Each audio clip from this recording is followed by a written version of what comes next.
All right, Mopar people, welcome back to the channel. I'm just Mopar Joe, and I was in need of a little sandblasting cabinet, so it was just good timing, I guess. Vevor sent me a message and said, "Hey, you want to try our sandblasting cabinet?" And I said, "Okay." So here it is. This is the 40-gallon.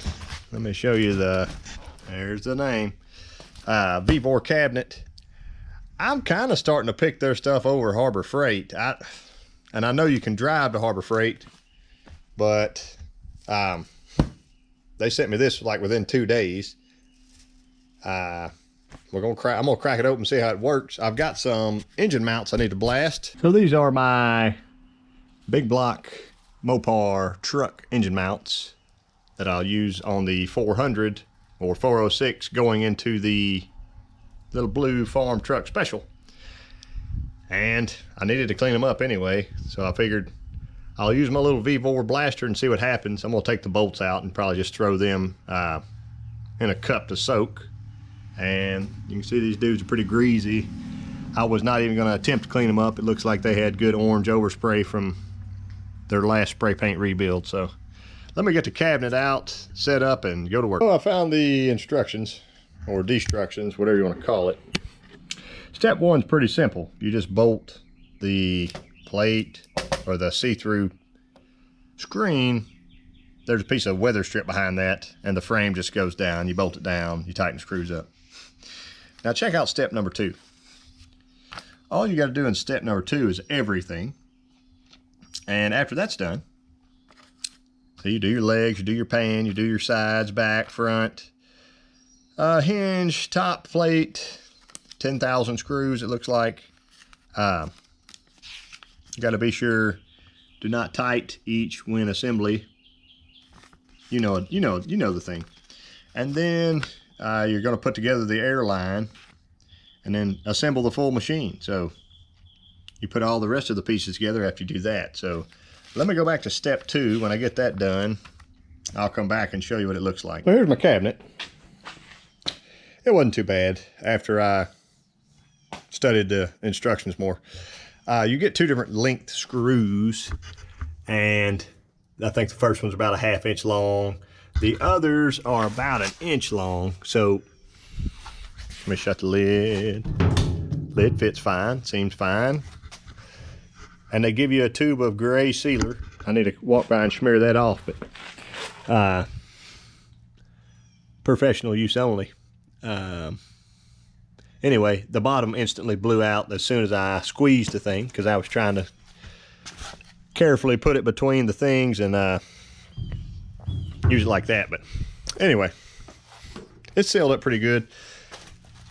There you go. Good enough.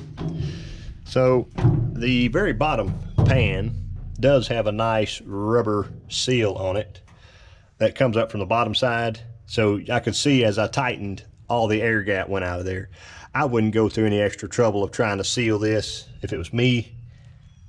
You're gonna lose a little sand, you'll lose a little dust. That's just how blasters work, but seems pretty good right now. Here's the last steps. Looks like I got air hose, the sand pipe. They do give you Teflon tape. And yeah, little screen to, I guess, lay your part on. You get a little light, that's nifty. And there's your gloves and big clamps. So I'm almost there. Let me stick that stuff on and we'll come back. Boom. Turn on the light.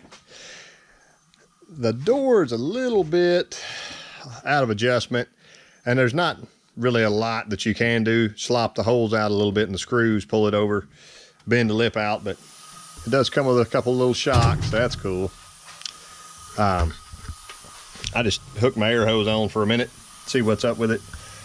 I'll probably run a vacuum. They leave you a little hole on this side. You see the back. I would probably use a larger shop vac than that, and they give you this kind of little filter system over here. I guess they have an inlet. If you vacuum through that, it would stop up real quickly, I believe. So for my little project today, I'm just going to throw the stuff in, lay it down and not run the vacuum. We'll see how it goes.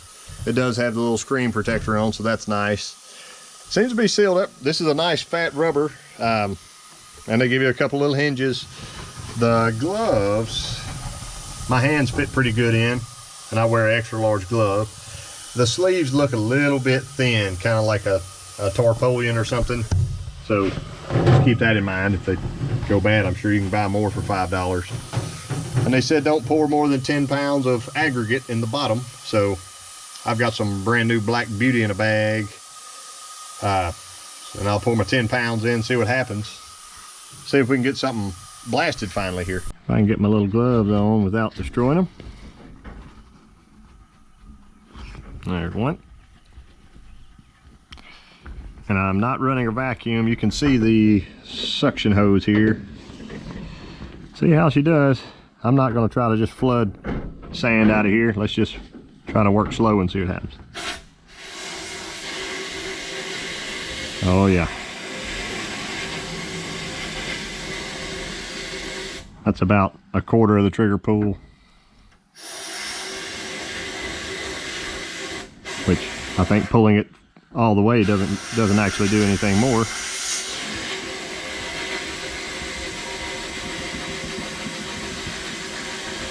That's gonna look good in our little truck.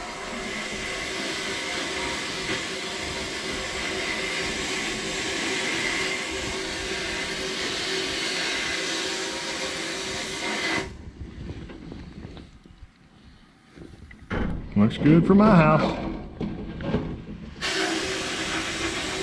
Took me about, I don't know, 2 hours, hour and a half to put this thing together. And I'll have my parts cleaned in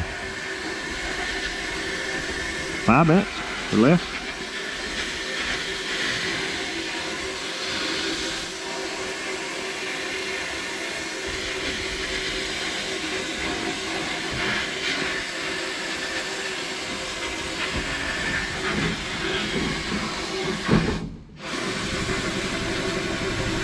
I'm blasting at about 100 psi. This is a, I think, 120 gallon compressor. It's pretty large, but it's working.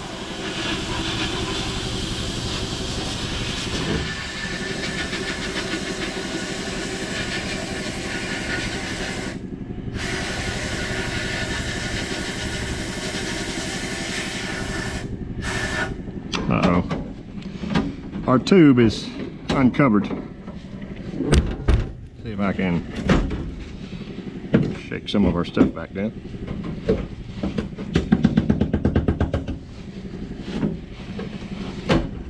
I didn't pour a lot in there anyway, but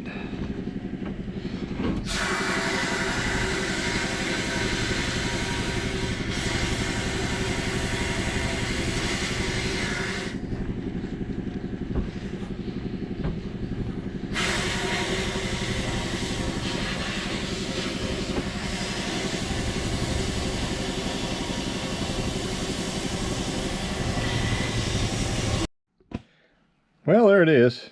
You still see a little dust in there. I'm not going to stick my head in there, but there's the first one.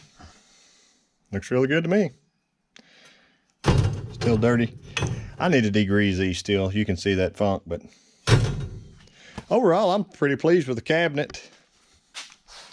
See, a little bit got out there when I raised the door, but otherwise, none came out. I kind of like this top load better than the side load deal that I have at the other place. Just in case you had a cylinder head or whatever you wanted to set down in here. You know, a room is full when it's 80% full. So this thing, 25 inches, I would say a head would probably fit in there fine, be able to twist around.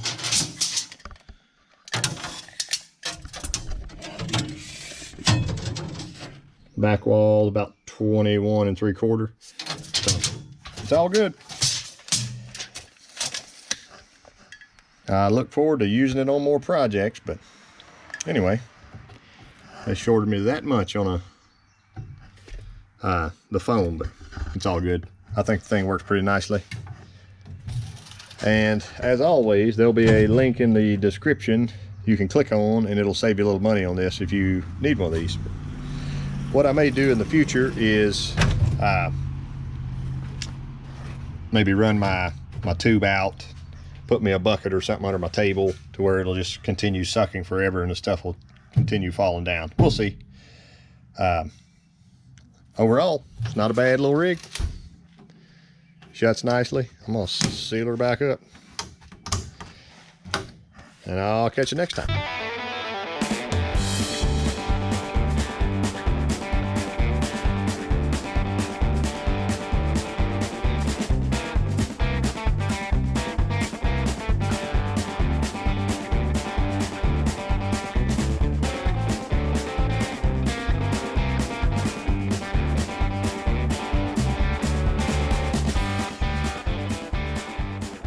All right, mopar people.